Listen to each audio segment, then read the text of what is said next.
జరిగింది. సో, ఈ చిల్డ్రన్ బెడ్‌రూమ్‌లో ఎక్కువ థిక్ కలర్స్ ఇలాంటివి లేకుండా ఈ 2 కలర్ కాంబినేషన్స్‌లో నేను తీసుకున్నాను. సో, వీటి పైన కూడా లైట్ మనకి కర్వ్డ్ ప్యాటర్న్స్ అనేవి వచ్చినాయి. లైనింగ్ ప్యాటర్న్స్ అనేది ఇక్కడ మనం ఇచ్చాము.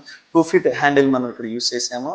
సేమ్ అదే విధంగా ఇక్కడ ఒక గ్లాస్ హైలైటెడ్ మనం ఇవ్వటం జరిగింది. ఇక్కడ మ్యూజిక్ క్లాస్ పెట్టుకోవటానికి చాలా యూజ్‌ఫుల్ థింగ్ ఏంటంటే, మనం బాత్రూమ్స్‌కి వెళ్ళిన ప్రతిసారి, ఫ్రెష్ అయిన ప్రతిసారి బాత్రూమ్స్‌లో బట్టలు పెట్టేసి అక్కడే వదిలిపెట్టేసి రాకుండా, సో, అవి స్మెల్ ఇవంతా వస్తూ ఉంటాయి. సో, వీటన్నిటిని దృష్టిలో పెట్టుకొని చిన్న పిల్లలు ఎస్పెషల్లీ మనకి కొంచెం ఫంక్షనాలిటీ బాగుండాలన్న ఉద్దేశంతో మ్యూజిక్ క్లాత్స్ అన్నిటికి కూడా మనం బాక్స్ ఇక్కడ ఇవ్వటం జరిగింది.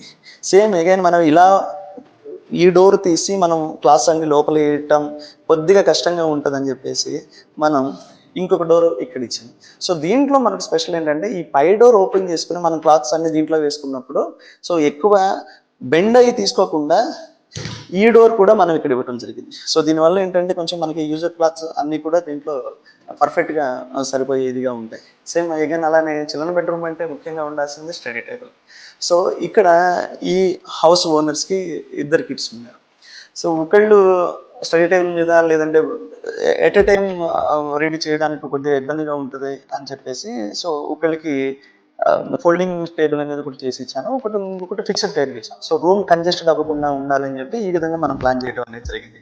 సేమ్ అగైన్ వీటిలో కూడా ఈ బాక్సెస్ అన్ని కూడా మనం కర్వ్డ్ షేపు అని ఇవ్వడం జరిగింది. అగైన్ అలానే మనం స్టోరేజ్ కూడా సఫిషియెంట్ స్టోరేజ్ మనం ఇక్కడ ఇచ్చాము. సేమ్ ర్యాక్ స్టోరేజ్ కూడా మనం వాల్ స్టోరేజ్ కూడా ఇక్కడ ఇవ్వడం జరిగింది. కొన్ని ఓపెనబుల్ షెల్ఫ్స్ కూడా మనం ఇక్కడ ప్లేస్ చేయడం అనేది జరిగింది. సేమ్ ఈ రూమ్ని మనం చిల్డ్రన్ బెడ్రూమ్ థీమ్ కింద డిజైన్ అనేది ఇలా చేసాము. మీకు ఎలా అనిపించిందో ఒకసారి కామెంట్ రూపంలో తెలియజేయండి.